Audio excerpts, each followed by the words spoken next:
Queria passar, então, a palavra imediatamente ao Procurador do Trabalho, doutor Helder Santos Amorim. Amigos, covardia falar depois do professor. Olha, rapaz, o que fizeram comigo. Os procuradores do trabalho se sentem muito honrados em participar dessa mesa, usufruindo da luz do professor Ricardo Antunes, da presença ilustre e renovada sempre do ministro Luiz Felipe.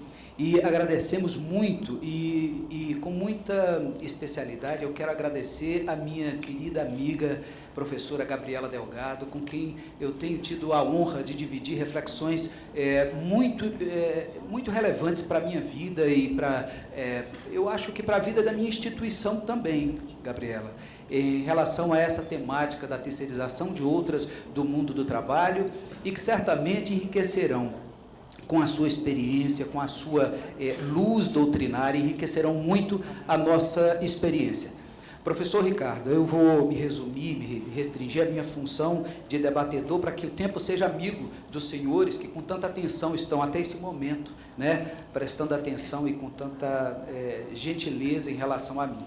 Eu quero fazer, professor, uma referência aqui já no plano do direito, porque não tenho a sabedoria do senhor para elaborar um raciocínio com tanta grandeza, mas o senhor se referiu ao trabalho sem sentido, ao vazio de sentido do trabalho terceirizado, e enquanto o senhor falava, me veio no plano do direito, que é aqui onde eu consigo, né, traçar algum raciocínio, me veio a ideia do direito vazio.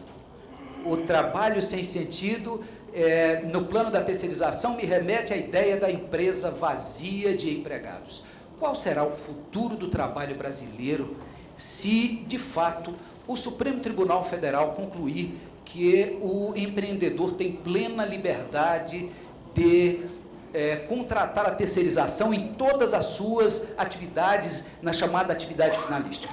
Bem, me parece que esse cenário trágico seria retratado na figura da empresa vazia, da empresa sem sentido. E nos remete a nós que lidamos com o direito a ideia de uma empresa sem função social.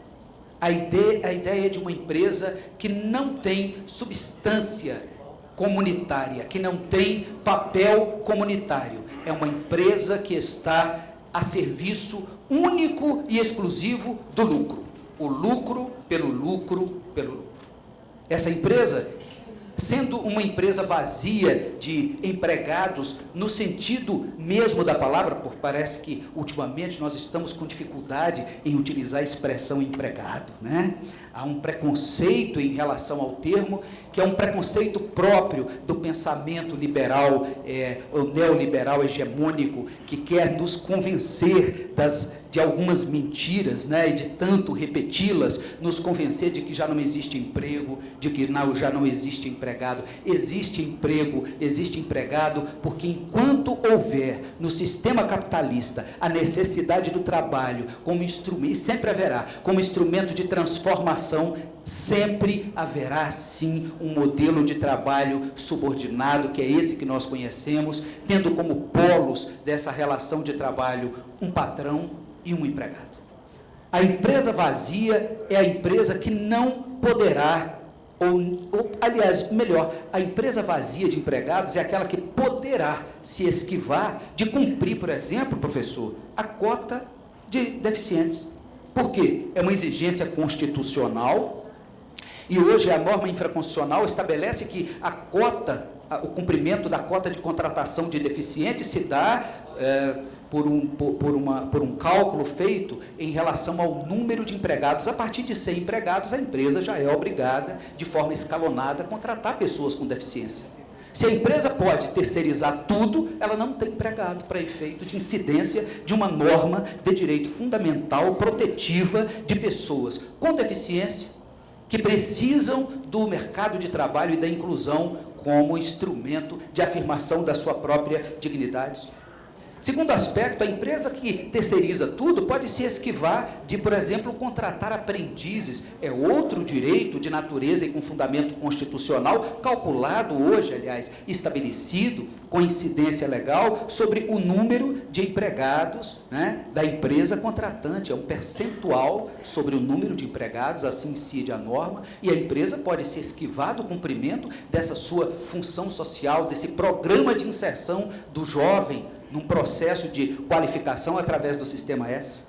A empresa pode se esquivar de cumprir norma constitucional, como o artigo 11, professor, que diz o artigo 11 que as empresas com 200, a partir de 200 trabalhadores, né, podem ter eleito um representante entre os trabalhadores, como um representante para o diálogo direto com a empresa. Ora, se a empresa pode contratar tudo por meio de terceirização, ele não precisa cumprir norma constitucional. A empresa que pode terceirizar tudo, ela reduz substancialmente o patamar remuneratório de todos aqueles que lhe prestam serviço, agora de forma indireta. Reduz, portanto, a contribuição patronal e também a contribuição do empregado em relação à previdência social, podendo promover verdadeiro esvaziamento da importância da previdência social, ou pelo menos não da importância, mas enfraquecendo profundamente o próprio sistema previdenciário. Então, nós temos uma série de funções que a Constituição da República impõe à empresa, que são funções de natureza comunitária, né? Então, a empresa é uma expressão produtiva do capital, e o capital e da propriedade privada. E a propriedade privada, segundo a nossa Constituição, ela possui uma função social.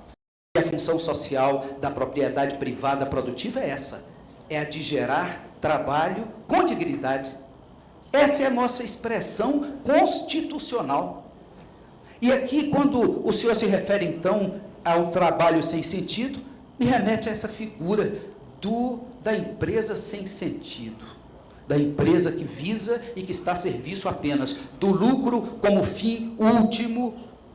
E essa ideia de uma empresa que tem o lucro como fim último me remete à ideia de que nós estamos próximos, e muito próximos, do precipício social. Uma empresa sem função comunitária é mera expressão de um capitalismo selvagem, e que nos retoma a condição de pessoas sem sentido, de seres humanos sem sentido, já que o trabalho, que é a nossa maior e mais relevante expressão social, estará também dotado, desprovido, aliás, de sentido e de importância. Um aspecto do direito, pelo menos desenvolvido na segunda metade do século XX, do ponto de vista do direito constitucional, e que nós temos, eu e a Gabriela, nós temos tentado lançar luzes sobre isso, é de que o movimento constitucionalista, após o Holocausto e a grande tragédia das guerras do século passado, o pensamento constitucional nos remete a uma reflexão que está lá no artigo 16 da Declaração dos Direitos do Homem e do Cidadão, que diz: não haverá Constituição onde não houver, primeiro, direitos fundamentais, segundo, a separação de poderes. Essa questão da terceirização na atividade fim, sendo remetida a uma discussão deliberativa, com pretensão de definitividade no âmbito do Supremo Tribunal Federal, me faz refletir sobre esse artigo 16 da Declaração. Será se nós não estamos remetendo para um órgão judiciário um debate, que é o debate fundamental sobre o modelo de sociedade, do trabalho, que esse país, que essa nação pretende adotar? Será se nós não estamos rompendo com um primado de separação dos poderes, porque esse é um debate da democracia e deve ser um debate produzido no espaço, no foro próprio, democrático, em que todos nós podemos ter expressado a nossa posição, ainda que seja por meio dos nossos representantes? Me desculpe. Segundo, terceirizar tudo não remete à negação absoluta dos direitos fundamentais sociais, porque a terceirização, todos aqui já disseram, ela é o vírus ou a praga. Eu prefiro utilizar uma outra metáfora, eu vejo a terceirização como a osteoporose para o osso, o cupim para a madeira, porque ela é insidiosa. Ela esvazia o conteúdo e deixa uma capa, uma aparência de direito. O direito do trabalhador, muito obrigado.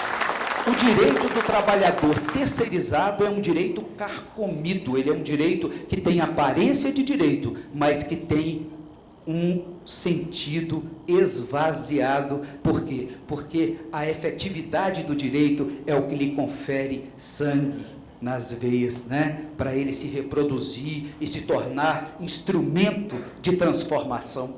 O direito do trabalhador terceirizado é dotado de cupim. E é nesse sentido, então, que eu finalizo, sim, já aqui a minha participação, porque deve ser modesta, para oferecer a palavra ao ministro Luiz Felipe, relembrando que o nosso papel agora, o de todos os agentes, os trabalhadores, os representantes sindicais, né, nós das instituições jurídicas, os estudiosos, né, do direito do trabalho, o nosso papel é o de provocar a reflexão e de nos indignar. É por isso que, quando o senhor se indigna e utiliza a palavra apertada, na verdade, está expressando o sentimento que é de todos nós, de profunda indignação, por perceber que o óbvio, porque o óbvio, a dignidade humana está em risco, que o óbvio tem sido objeto de chacota. Nós estamos, olha que absurdo, nós estamos precisando defender o óbvio, de que o sistema capitalista, ele está em risco. Entendo por quê? Porque não há capitalismo que se sustente quando o próprio capitalismo não preserva a sua funcionalidade, quando ele se imiscui. E quando o capitalismo se imiscui com a selvageria e se misturar com a selvageria, porque esse é um sistema que propaga e facilita a selvageria, nós não estaremos diante de um sistema de liberdades. Com a negação dos direitos fundamentais sociais, nós negamos as próprias liberdades. É isso que o Supremo, certamente porque eu sou otimista, entenderá. Eu sou otimista. Eu acredito que o Supremo Tribunal Federal, em sua maioria de composição, saberá discernir com muita propriedade que nós estamos diante da ameaça da própria liberdade. Não há liberdade restrita, senão na selva. Porque onde há fracos e fortes, a liberdade restrita escraviza, nós já sabemos. Só a lei liberta. Viva a Constituição! Eu acredito que nós seremos vitoriosos nessa luta constitucional. Profundamente.